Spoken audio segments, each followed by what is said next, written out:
And if you are here for the first time today, we are in the book of Hebrews. We call it the crossover series.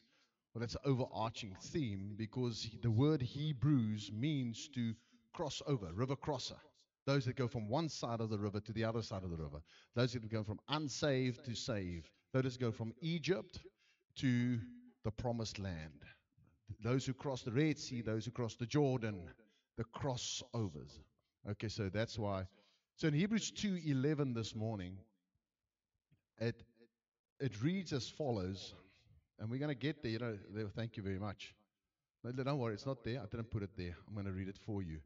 So Hebrews 2:11, Hebrews towards the end of your Bible, if you've got your Bible with you. For it was fitting for him, for whom all things and by whom all things, and bringing many sons into glory, to make the captain of their salvation perfect through sufferings. Verse 10, verse 11. For both he who sanctifies and those who are being sanctified are all of one. For this reason he is not ashamed to call them brethren. So the word sanctified and sanctifier is a difficult word to understand. And through time, God has revealed to the local church different stuff. If you go back into the dark ages, the Bible was in Latin, it was preached in Latin, no one understood a single word. Everybody just sat there and they did their Hail Marys and their Our Fathers and they gave their money. And the Roman Catholic Church began. But through time, God started revealing salvation through faith. And then God started revealing the doctrine of righteousness. The doctrine of sanctification also came a little bit later. Now, the word sanctification means to be made holy. So, the Methodist thinking is holiness through perfection, a sinless holiness. So, I don't know about you, but I can't live up to that. Years ago, while staying in Pretoria, there was a second-hand bookshop that I used to go to. There was an old lady working there. You know when the gray has gone blue? Okay, she was that old. And I started speaking to her. That's before I was in the ministry. So I'd speak to people about Jesus. That's what I do. I'd speak to people about Jesus because what you're full of, this runs over. So I started speaking to this lady, and 2-3 weeks down the line, I might go there every Wednesday because I had to see a certain doctor, and I would go through the bookshop, maybe spend half an hour speaking to her. And she opened up and she said to me, I tried Christianity. And she started crying. She says, it's too hard for me. You see, because this is the message that the church has brought, is that you are not good enough unless you are sinless and perfect. It's a sinless perfection. Now, none of us can live up to that. No one. Who's tried that? Who's tried to not sin? You can put up your hand. Who's tried that? Okay, let me ask you this. Who's failed? Okay, I hope everybody's hand go up. We can't do it. Yet this is the message that was sent out into the world, is a perfection of sinlessness. That's the word sanctified, to be made holy. Now the Bible, through time, God has revealed some stuff. So sanctification is not, this is what I want you to understand, it is not being complete, sinless, and being perfect. Because no one can make it. Now, this is what the word says. Unless you are perfect, unless you are holy, you can't see God. So that leaves us with a conundrum. So what do we do now? Now, this is what sanctification. I want you to see, some clever guys came up with this. Matthew 23:17. Okay, Matthew 23. And we're going to read a little bit. It says, you fools and blind. For whatever is greater, the gold or the temple that sanctifies the gold? So take that which you want to give the Lord in your hand. Just this morning, the offering that you were going to give the Lord. Take that in your hand, please. If you're going to give the Lord anything, take it in your hand. I want to show you something. I want to make it practical this morning. Maybe you want to see in the back of the seats, there's a barcode you can scan that. You've got your cell phone banking app. Please make a mistake and put an extra zero, okay? see, that money is neutral. That gold is neutral. It's got there's nothing wrong with it. Remember now, money is not the root of all evil. The love of money is the root of all evil. So money is neutral. That money you got in your hand now, the gold, it's just paper, it's just coins. Maybe you're going to scan. Thank you for those people that are doing EFTs. We really appreciate that. Thank you that we don't have to have um, fundraisers. Thank you for making this your home. Thank you for saying I belong here, and I'm gonna contribute to this house so we can have air cons and electricity and coffee, and we can do all those things. Thank you for that. I want to honor you in that. But that money is neutral. It's the temple that makes it holy. It says when you give, it becomes holy. God sanctifies it. So what happens? It changes from position. It changes from your bank account, your wallet, into the kingdom of God. It crosses over. That makes it. Let's go to the next verse there, Matthew 18. And whoever shall swear by the altar, it is nothing. But whoever swears by the gift that is upon it, he is guilty. It's the same thing. He's communicating the same thing. The next verse. You fools and blind, for whatever is greater, the gift or the altar that sanctifies the gift. The gift is not holy, it is the altar that makes it holy. Okay? So there's a positional change that happens here. So sanctification, can we get you guys to take up the offering there? Ruben, that side. Let's quickly pray over the offering. Father, thank you that your word says that we can pray. Lord, and the next verse says that whatever food there is, it is the prayer of the saints that sanctifies the food to our bodies. Lord, as we give this morning, will you sanctify, will you holy our sacrifice to you? Lord, our worship was part of our offering on the altar of our Lord. We bring it to you, Lord. Thank you that you sanctify it. In Jesus' name. Amen. You can take up the offering. I specifically left it there because I wanted to explain this.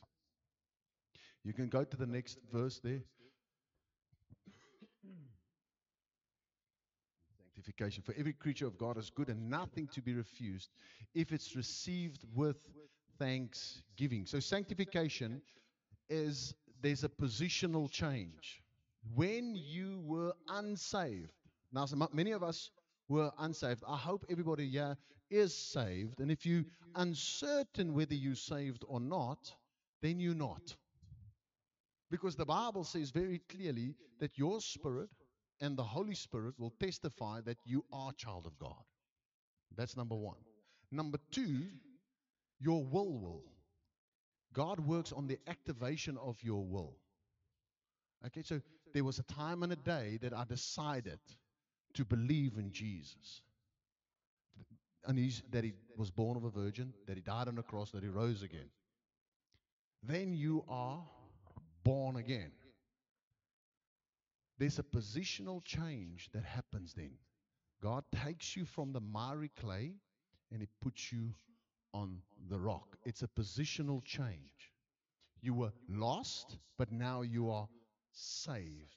You were common, because the cow that's in walking and grazing, that cow is just a common cow.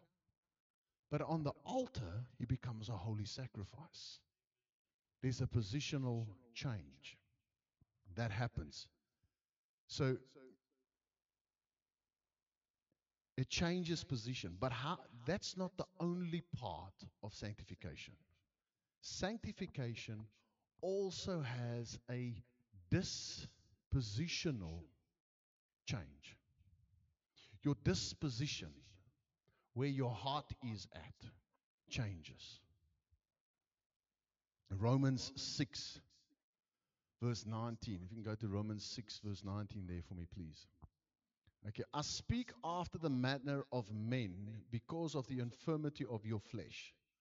For as you have yielded your members servants to uncleanliness and to iniquity and unto iniquity, even so now yield your members servants to righteousness unto holiness. For when you were servants of sin, and I want you to stand still on this, you were free from righteousness. So when we were unsaved, when we were sinners, there was no righteousness in us. Are you following? So when we were lost in the world, when wake up on a Thursday morning, you don't feel bad about Klein Saterdag. Nee. Whatever happened on Wednesday night, you don't feel bad about. Huh? You don't feel bad about whatever because there was no righteousness in you.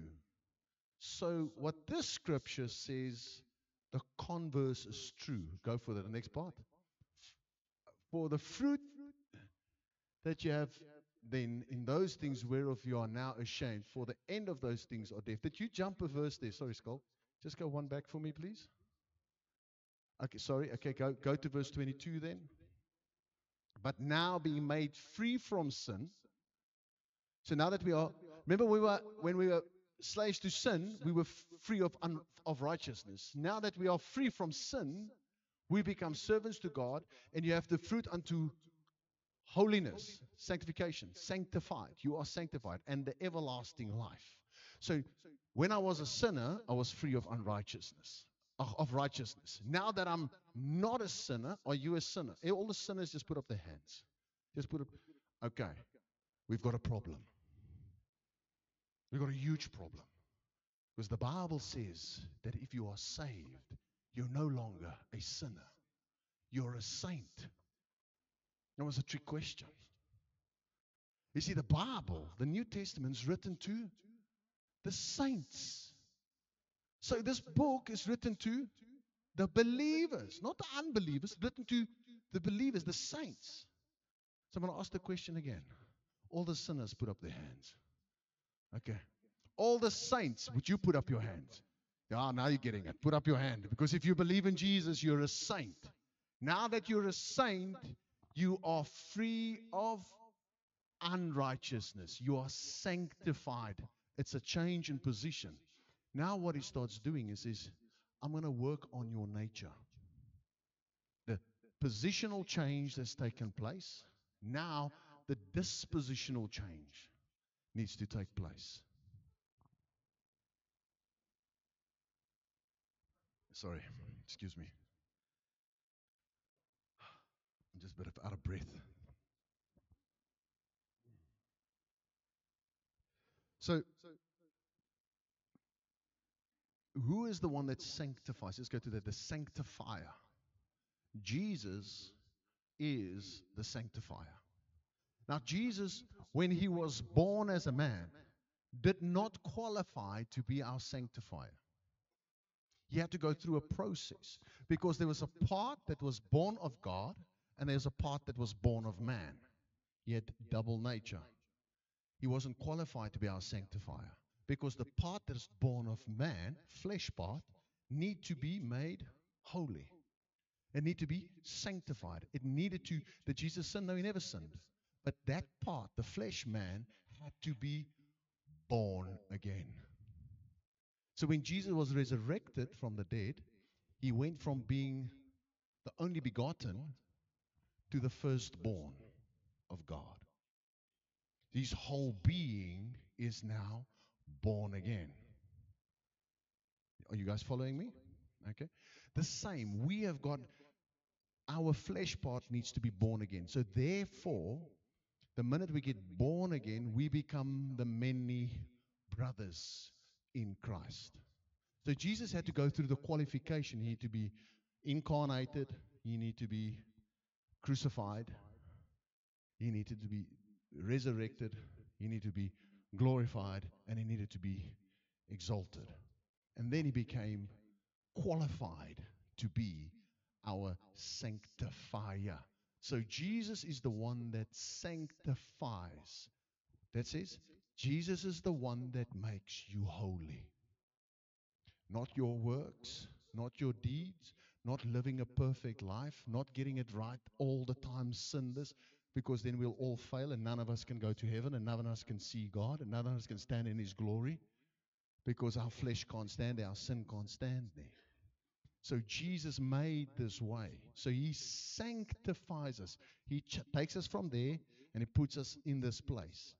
But He also does a dispositional change. And we're going to go towards there. And this morning we want to lead to a ministry opportunity. Because I believe that God wants to do something this morning. He wants to impart of His holiness into you and me. And the kids are going to come in later a little bit as well. We're going to welcome them in because I believe that the Holy Spirit is here this morning. And the Holy Spirit wants to move. See, this is our relationship with the Lord is not just intellectual. It's experiential. We experience God. He is a God that reveals Himself to us. He's a God that imparts of Himself into us. He's not outside. He lives within us. We become that temple. We become that tabernacle. We become that living sacrifice. And the Holy Spirit wants to move in you. He sanctifies. He wants to touch you this morning. The question is, are you hungry? Are you hungry this morning to experience the Holy Spirit touch you? Are you ready this morning to receive some of His divine element in you? You see, the scripture says the same power, the same Spirit that raised Jesus from the dead dwells in us who believe. And He wants to magnify that. That's why the writer writes, less of me, sir, but more of you, that I might die and He might be more. That it take me from glory to glory, from holiness to a more holiness, not because of what I do, but receiving of Him into me. But it's for the hungry. As Matthew says, blessed are they that hunger and thirst after righteousness, for they will be filled. There's a place where we need to be hungry. There's a place where we want to say, I want to receive. Now, the Holy Spirit is here this morning. The Holy Spirit wants to impart. The Holy Spirit is longing to impart. He's longing to work inside of you and I and reveal something more of Him in us. But the Holy Spirit's a gentleman. He won't force Himself on you. He won't. If you are uncomfortable, He will stand still. If your body language says, no, that's what your body language says. Maybe your disposition towards Him is that of disdain, or I don't feel like it. The Holy Spirit will come, He will stand, and He'll wait and He'll move. Because He will not force Himself on anybody. It's when we make our hearts tender.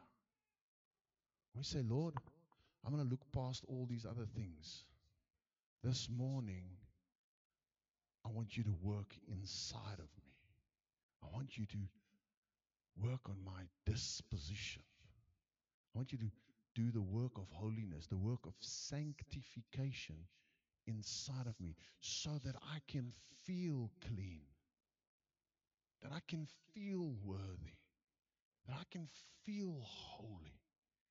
I'm so tired, Lord, of not feeling good enough. And many of you are here that are tired of that.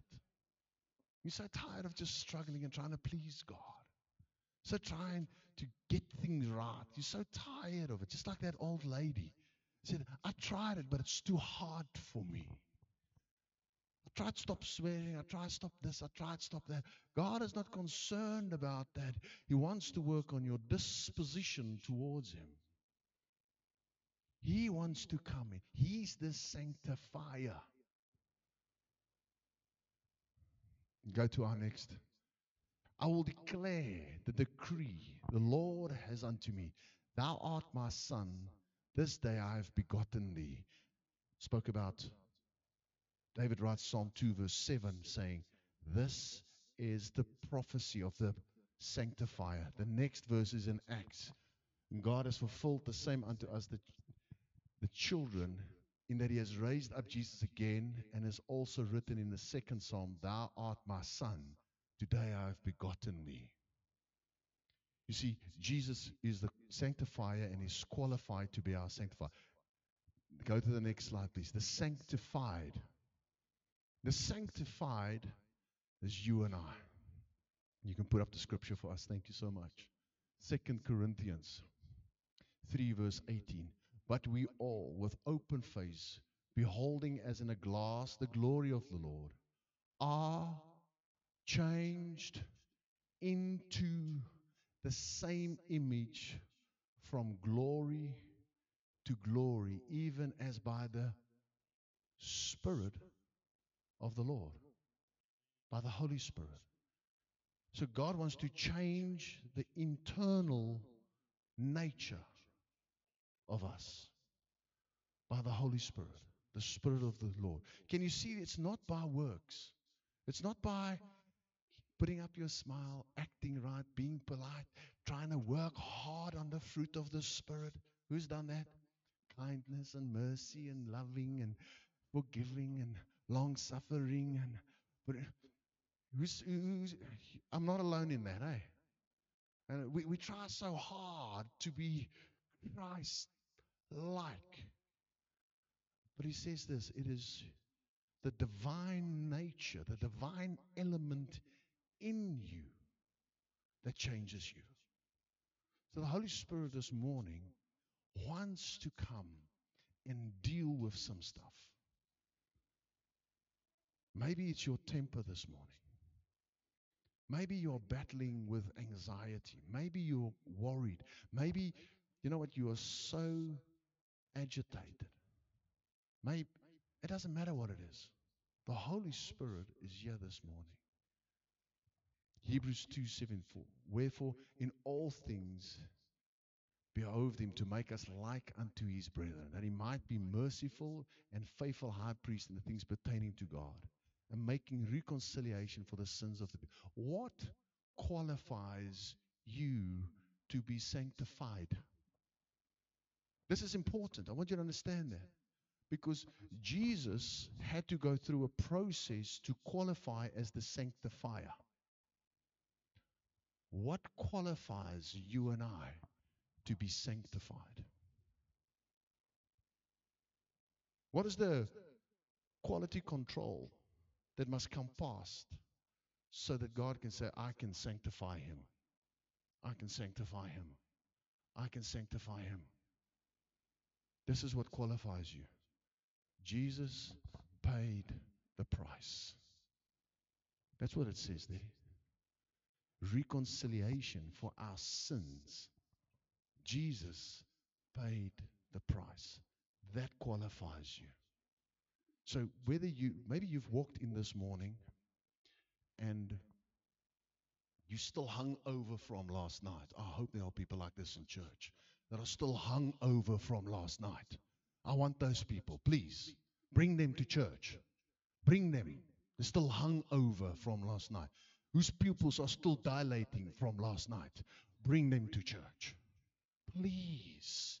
Because this is the place of medicine. This is the place of the doctor. Okay? This is the Redeemer. That's him. It's those people. I want you to understand that church does not exist for the 99 that is saved. Please look at the chairs next to you, in front of you, that are empty. Please look at them. The church exists for the people that must come in those chairs. And maybe they're the guys that are still hung over from last night, that are still high as a kite. Because Jesus paid for them. You see, it's a very nice story when we read that he left the 99 for the one when we deem ourselves the one. Berlin prayed this morning that only God could have got us where he's gotten us. Taken us from wherever we were, how dirty we were, to the place where He's placed us now. Only God can take us from that low place and put us in a holy place, change our position. Only God can do that. Only the blood of Jesus can do it. It's only the work on the cross that can do it. You and I can't do it. And all of us was there one time. Now, or you can be the person this morning that came into church and you shelved the fight with your missus. Do you know how couples shelves the fight before they come into church? It sounds like this. They slam the door closed of the car. Now it's shelved. And then they walk into church. Good morning. Hi. No, very good, very good. You know, but they don't really want to hold each other's hand. You can look, because they've just shelved it. And they did tell the kids, smile. We are church. Maybe you're that couple. So whether you're in the far spectrum coming in here this morning, as lost as can be, still hung over from last night, or maybe you're the person that, you know what, you've had the most awesome morning with the Lord coming into church. The Holy Spirit wants to touch you. The Holy Spirit wants to impart something to you. Jesus wants to, if He hasn't yet, write your name in the book of life. Jesus didn't come to condemn you and I. Oh, you must be perfectly sinless, and sinless perfection is what you must have before you can speak to me, before you can have. That's not what Jesus said. He said, come as you are, filthy, babalas, high as a kite. I don't know, maybe you whatever's going on top here. He says, come. I am going to make you holy. I'm going to take you out from underneath the power of sin. If you can put on Romans 8 for me. Romans 8:1. I'm going to take you out from underneath the power of sin. Okay? He says we are no longer subject. Romans 8 says you're no longer subject under the power of sin and death, the law of sin and death. But you are now under the law of the Spirit of life. Holy Spirit's here. He wants to impart life to you this morning. Holy Spirit wants to impart life to you this morning.